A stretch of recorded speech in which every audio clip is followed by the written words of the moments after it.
Yeah, welcome back to the Making of Me podcast, where we dive into the life of inspiring creators, authors, and innovators who turn their experience into stories that teach, heal, and motivate.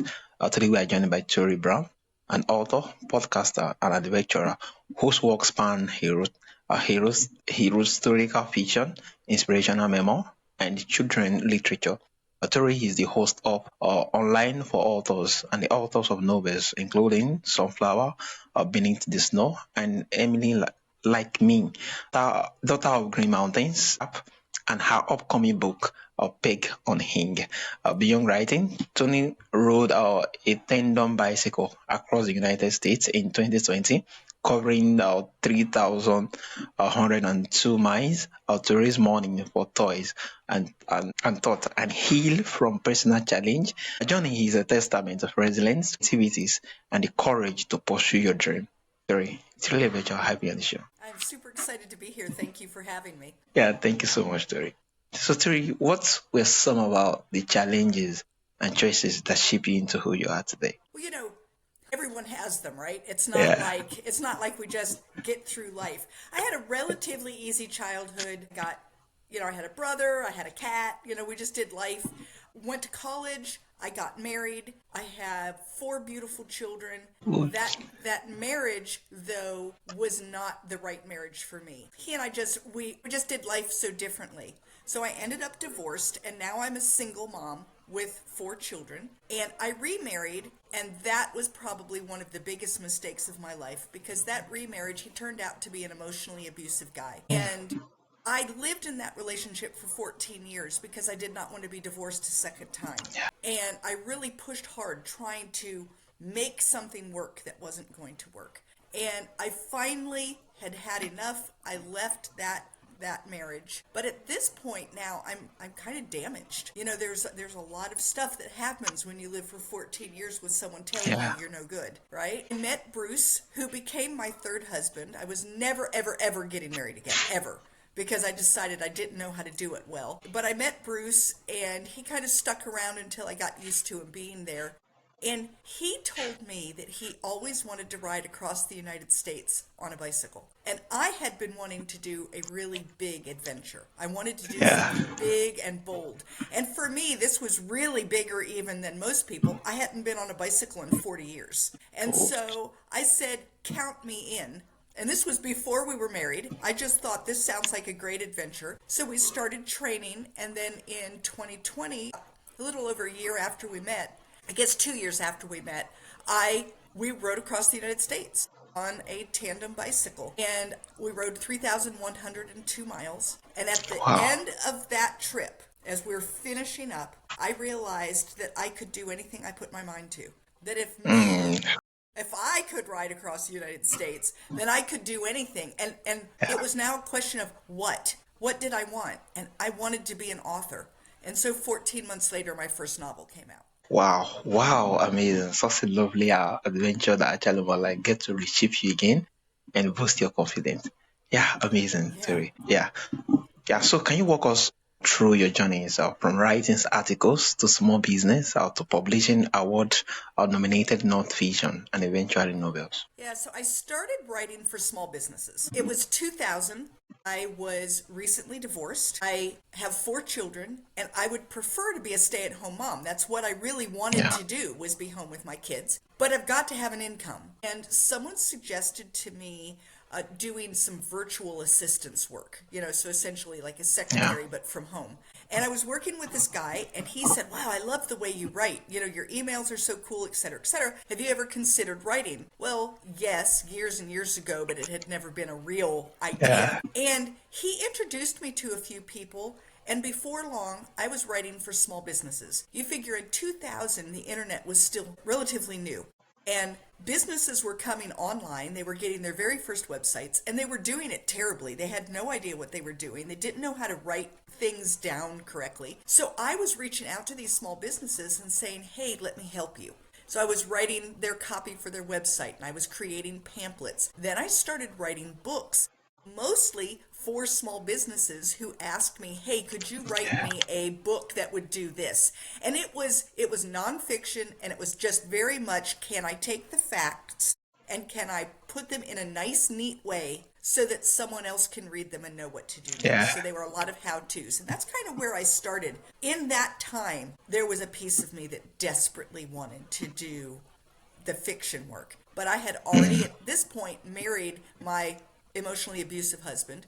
And there was no way that I was going to put myself out there in the world with my creativity and have anyone tell me I wasn't any good, because I had people at home telling me I wasn't any good. I Yeah. didn't need the world to tell me too. So it was when I got out of that relationship in 2017, it started pouring out of me.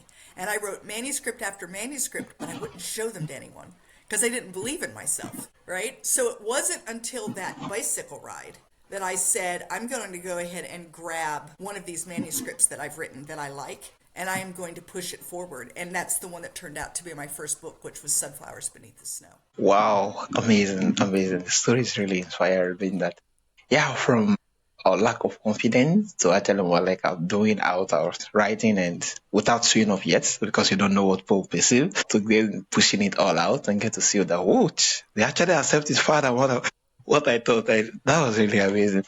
So what now inspired you to pivot from non-fiction into historical fiction and children literature? I love telling stories. I've always loved telling stories. And I have characters, they live in my head. I know it makes me sound crazy, but they're there and they're telling these stories. And I don't know, I wanted to try my hand at writing a novel because I love reading. I'm that person that I read, like last year I read over 80 novels. So so I read a lot, and the idea of being the author of something like that was just really inspiring to me. So, yeah, I just decided to try my hand at it and found, I think because I read so much, I'm pretty good at knowing how a story is supposed to go. And so my first book won awards, and now the third one that is currently out has won over 30 awards. And What? yeah, and then Peg Unhinged, which is coming out in April, we'll see what she does. Then I kind of delved into children's, and the reason I did that is I have a grandchild. And my grandchild said to me, Gigi, when are you going to write a book for me? And I said, now. Now is when I'm going to do that. Because I don't know, but if you have grandchildren and they ask you to do something, you pretty Yeah. much say how high, how many, how fast, right? And so but I stuck to the same kind of idea where I like to do things that give people something to think about and that give them something to strive for. And Little Lola and Her Big Dream, which is my picture book, is about a little train who wants to become something that others tease her about. And in the end, she holds on to her dream. And that was kind of the lesson that I wanted kids to understand, is that it's okay to dream and it's okay to hold on to those dreams, even when other people tell you that's ridiculous. Wow, that was really amazing, and the fact that your granddaughter actually more like just for that, I'm like, wow, that was really magical. And so if I thought she actually more like grow up to become a woman, looking back now, she was like, wow, my grandmama actually wrote this book for me. This book was Yes. dedicated.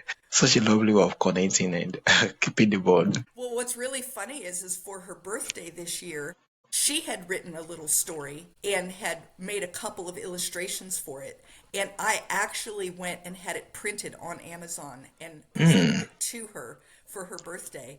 And now she tells Oh, everyone, I'm a published author, just like you, Gigi. amazing, amazing, amazing. Such a lovely woman, actually. We're like, yeah, putting out to something that, yeah, one day you become an author too. Yeah. Amazing, amazing. So, what advice do you have for inspiring writers who struggle with imposter syndrome or fear about starting? It's so easy to say, I'll get started next week, next year, once I have a degree, once the children aren't home, once. Instead of doing that, my advice is get started now. Go ahead and start. Even if it's not a novel, I don't mean you have to start on a novel and like start writing, start putting things down, start learning the craft. You don't learn the craft of writing by thinking about it. You learn the Yeah, craft of writing by writing. all right, yeah. So, like, get started. And then the next thing that I say is once you've written for a while and you have things that you think are, find someone who you can share it with. And this needs to be someone who will be kind and honest. So that's a little hard to find because, like, family is often very kind, but they might not be real honest with you. Oh, mom, that's Yeah. really good, but they're not going to tell you the truth. But you also don't want someone who just looks at it and goes, I don't like that at all. Like, you want someone who can tell you what's good, Yeah. but also offer some constructive criticism. So definitely find that tribe of people around you that you can share, and then listen to what they have to say. Don't be so full of yourself that you're sure that you handed them the perfect work. I've been writing now and published for the last 4 years, and I've won several awards. I just wrote a short piece. I handed it to a friend, and she wrote a multitude of things on this short piece of that I could do to improve it. Well, part of me wants to say, well, what I wrote is perfectly fine. Right? I mean, there's always that little bit of Yeah. pride that jumps in. Yeah. Okay. But when you step away and then you go back and look at it again, I can look and say, she really is right. There are some things here that really could use some sharpening. And so be willing to listen to what the critics have to say in Yeah. order to sharpen your work. Those are the three things I would tell people. Yeah, amazing, amazing. Yeah, thank you so much for that advice, especially for prospect writers who are out there. Yeah, you can go. Yeah, amazing. Thank you. So your research is extensive and detailed. What does your research process look like, and how long do you typically spend before writing a book? So I kind of research in 3 stages because I love research, which means I Yeah, can get caught up in it and then never write. Like I could research and research and research and research, and I would just be going down rabbit holes and having so much fun. So I kind of research enough to get a very basic understanding of the time period. So that, like, if I'm talking about 1890s in the Appalachian Mountains in North Carolina, I have some very basic information that will allow me to get my first draft out. While I am writing, I may do very quick snippets of research if I need to know something very specific. For instance, when I was writing my one story, there's something called Brill cream that men used to put in their hair to make yeah, it slick, like the people that slick back their hair. And so I had my story, and at the time it was in 1937, and I wasn't sure if Brill cream was even around in 37. yeah, So I did a very quick, yes, it is, and then I went back to writing. Like I didn't allow myself to get down into, yeah, and then once the first draft is written, I have marked throughout my manuscript places that I know I'm going to need more information about the time period or a particular event. And then I do more research at that point. And most of my research is done online. However, I often will find a book or two or several, sometimes a movie, especially if it's maybe like a World War II something. yeah, There's so many good movies out there that can kind of give you a feel for the time period. But the internet is an amazing thing. And it has made research so easy. I mean, I can go in, see aerial footage of different areas that I've never lived in before. I yeah, could take a walk through the woods in, so that is kind of really cool to be able to, I don't physically have to go someplace to feel like I've been there and know how it looks and how it feels. yeah. Amazing, amazing. The system is really robust, and in fact that a whole lot is going to be done, especially with the internet now, with this particular procedure you actually apply within the shortest time. It's really amazing. So, Tori, as a podcaster yourself, what strategy have you found most effective in connecting with your audience? Connecting is hard. Like finding your audience is really hard. The first thing that I say that you need to do as a podcaster is figure out what it is that you're selling. Like what are you putting out there? What are you helping your audience do? Once you know that, then you can create a podcast that definitely fits that. Yeah, For instance, my podcast, I speak with other authors, and my listeners are getting the opportunity to hear about books they might not otherwise hear about. So yeah, this is a way for them to know what they might want to read next. So given that, when I ask the questions of my authors, I keep that audience in mind. These are people who want to know more about the book and want to know more about this author and yeah, whether or not they should pick up the book.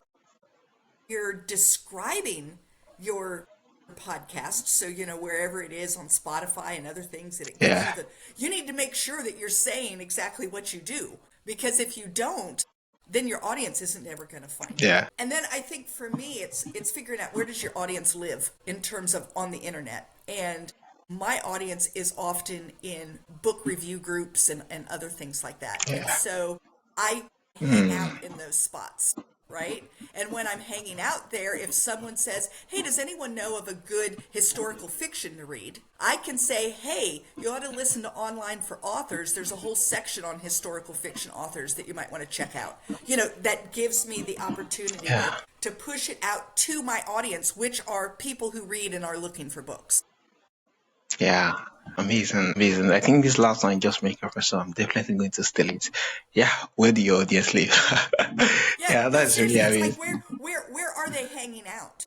Yeah. Where are these people looking for their information, and then find a way to be in with that. And you have to do more than just, you can't just constantly say, look at Online for Authors, look at, that's Yeah. not going to do it. You have to do a lot of interacting, but whenever it feels natural, you can then throw in your podcast. Hey, if you like Yeah. that, you might like this too. Or, Yeah. I actually spoke with someone, you're somewhere and you see someone say, well, I've always wanted to write, but I don't know. And you could say, I actually had a podcast guest recently that just spoke about that. Here's Yeah. the link. That Yeah. kind of thing Yeah. starts to, Yeah. right? Yeah. Yeah. Because of wow, amazing, amazing. Thank you so much, Autori. So Yeah. what lessons from your personal and professional life show up the most in your books? What lessons? I think the idea of being open to Mm. new ideas, open to new people, open to different cultures, open to things you've never experienced before, and being willing to find the good where there is good. I think a lot of times we dismiss things just whole, like, well, that person isn't like me. They come from somewhere different than me, and therefore nothing that they have is of value, which is so not true. It might be that there are things that don't square with what you believe or your values, but there are a lot of good. And can you be open to that? And so I try to put that in my writing a lot. Can you be open to new adventures, new thoughts, new ideas? And that's something I really Yeah. try to push. Yeah. Yeah, amazing, amazing. Thank you so much, Al. So lastly, looking ahead to your new release, Pick or Hang, what can readers expect and what excites you the most about this story? Well, this story is so different than anything I've written. So, Peg Unhinged is about a woman who's going through menopause, and Mm. it's funny. It's just a funny story, and I don't normally write funny. And I don't normally write contemporary, and this is contemporary, and I don't normally write from one point of view, and this is from one point of view. So Yeah. I'm excited because it really stretched me to do something different. I'm also excited because I live at the beach. And I'm always asked, do you have a beach read? And a beach read is just a really light, easy book. And the answer is not really. Well, now I do, right? This is going to be my beach read. And so it's kind of Yeah. exciting I don't like people to put me in a box and tell me, well, this is what you write. So I've written Yeah. 3 historical fiction novels. I've written an inspirational memoir. I've written a children's book, and now I've written a beach read. And so I kind of like that idea of being able to write what's in my head. Yeah, amazing, amazing. Thank you so much. A pleasure having you on the show. So what will be your final words to my audience who are still struggling with a whole lot of stuff? Maybe they are stuck with a particular point in their life and they don't know how to figure it out. They don't know how to accept or to chase their dreams, or whether they should go all out for it, or whether they should stay reluctant. What will be your final words to them? What I tell people is there's light on the other side of wherever you're stuck. And when you're in what you're in, whatever it is, whatever that place is, when you're in it, it's hard to see what's coming next. Yeah. You're kind of stuck in this dark place. But there is light on the other side of that. And there are people who can help you get to that space.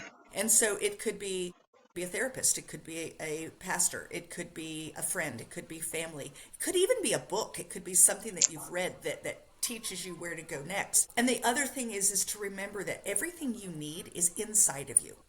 You are enough. You have what it takes. Maybe the world has knocked it down a little and you're having trouble finding it, but it's there. And so you are enough. So believe that you are enough and then seek the help that you need to get past whatever that dark space is into the next space. Yeah, believe that you're enough. Yeah, and Yeah. seek out help. Yeah, I think it's the fact that sometimes being in the dark place, one, easier for one to just commercialize that, yes, there's no help anywhere, not knowing that there are help looking all around. It's just that you are not asking yet. Or even if Yeah. you're asking, you are not asking rightly. Right. You can't even see it because you're so blinded by all that's happening to you. There's people standing there with their hands out trying to help you and you don't even notice them because you're Yeah. so stuck in your own. So it's kind of like look up, look out, see who's around you that can help. And if you really Hmm. don't have those people, then seek them out. Then go find them because there are Yeah. people out there. Yeah. Thank you so much, Tori. Yeah. Yeah, so Tori, for my audience who want to reach out to you, who want to connect with you, and those who want to listen and learn more from you, how can they reach out and where is the best platform? The best place to go is my website, which is my name, terrymBrown.com, and it's Terry with one R. There you can find everything about me. If you wanted to read one of my books, they're there. My social media icons are there. You can sign up for a newsletter. My podcast is there. And I even just have a contact me page if you just wanted to reach out directly and ask me a question. Wow, amazing, amazing. Yeah, thank you so much, Tori. Yeah. You just remind us that creativity, courage, and perseverance are deeply intertwined. For cycling thousands of miles or to exploring historical stories, your life just is a masterpiece in resilience, reinvention, and chasing dreams despite obstacle. For our listener who want to actually explore Tori's work, check out our website, Tori M. Brown, and discover her novels, memoir, and children's book. You can also sign up for this later for exclusive recommendation and insight. Yeah, thank you, Tori, for sharing your incredible journey with us today. It's really a pleasure having you on the show. Thank you so much for having me. I appreciate being here.